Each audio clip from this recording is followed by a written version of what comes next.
പ്രിയ സഹോദരങ്ങളെ, ഇന്ന് 7/4/2026 ഇവിടെ ഈ നമ്പറിൽ കഴിഞ്ഞ മാസമൊന്നും ബില്ല് കിട്ടിയില്ല, ഇലക്ട്രിസിറ്റി ബില്ല് കിട്ടിയില്ലായിരുന്നു.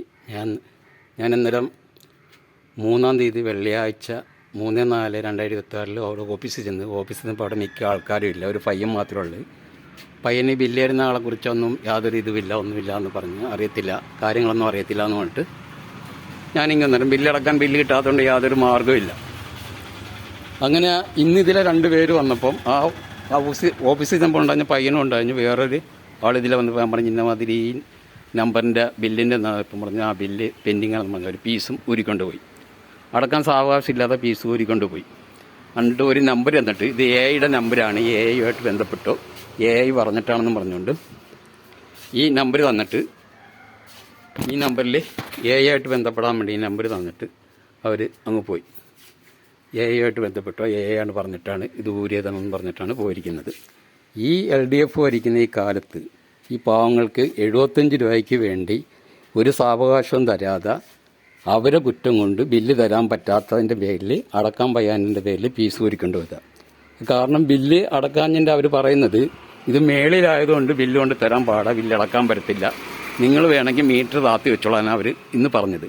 അതായത് ഞാനിവിടെ വാടക താമസിക്കുന്ന ആളാണ്, എനിക്കിത് മീറ്റർ താത്തി വെക്കാനൊന്നും പറ്റില്ല, ബില്ല് കിട്ടാതെ നമുക്ക് അടക്കാൻ പറ്റത്തില്ല. അങ്ങനെ മീറ്ററും പീസ് ഊരിക്കൊണ്ട് അവർ പോയിരിക്കുകയാണ്.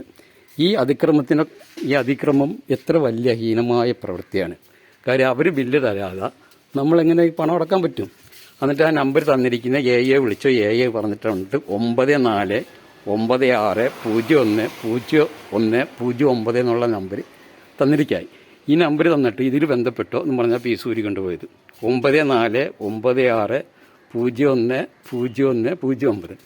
ഇവരിങ്ങനെ ഈ അതിക്രമം കാണിക്കുമ്പം വെറും 75 രൂപയ്ക്ക് വേണ്ടി അടക്കാനുള്ള സാവകാശം തരാതെ ഈ പീസ് ഊരിക്കൊണ്ട് പോയാൽ ഇവരെ എന്ത് നടപടിയാണ് എടുക്കേണ്ടത്? ഈ സർക്കാർ എന്ത് നടപടി ഈ സർക്കാർ എടുക്കും? ഇവർ എത്രയോ കോടാനുകോടി രൂപകൾ വലിയ വലിയ കമ്പനി കൊടുക്കാനുണ്ടായിട്ട് യാതൊരു നടപടി ഇറക്കാതെ ഈ 75 രൂപയ്ക്ക് വേണ്ടി വന്ന് ഈ പീസ് ഊരിക്കൊണ്ട് പോയാൽ ഇവരെ കുറിച്ച് എന്താ പറയേണ്ടത്?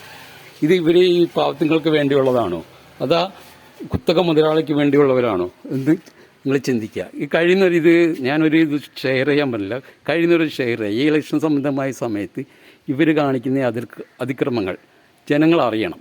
ഈ 75 രൂപയ്ക്ക് വേണ്ടി വന്നിട്ട് ഒരു സാവകാശം തരാം, അവരെ കുറ്റം കൊണ്ട് അവർ ബില്ല് തരാഞ്ഞ അവരിത് ബില്ല് ചോദിച്ച് ഞാൻ 3-ാം തീയതി 3/4/2026 ഓഫീസിൽ ചെന്ന് ഓഫീസിൽ നിന്നപ്പോൾ ഓഫീസിൽ അവിടെ ആരുമില്ല, ഒരു പയ്യൻ മാത്രം. ആ പയ്യന് യാതൊരുവിധ കാര്യങ്ങളും അറിയത്തുമില്ല.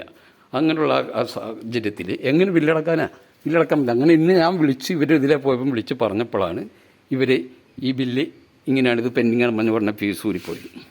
അന്നേരം ഇതിനുള്ള ഒരു നടപടി ഉണ്ടാകാൻ, ഈ അതിക്രമങ്ങൾക്കൊരു നടപടി ഉണ്ടാകാൻ വേണ്ടി എല്ലാവരും സഹകരിക്കണമെന്നുള്ള അഭ്യർത്ഥിച്ചുകൊണ്ട് ഞാനിരുന്നു.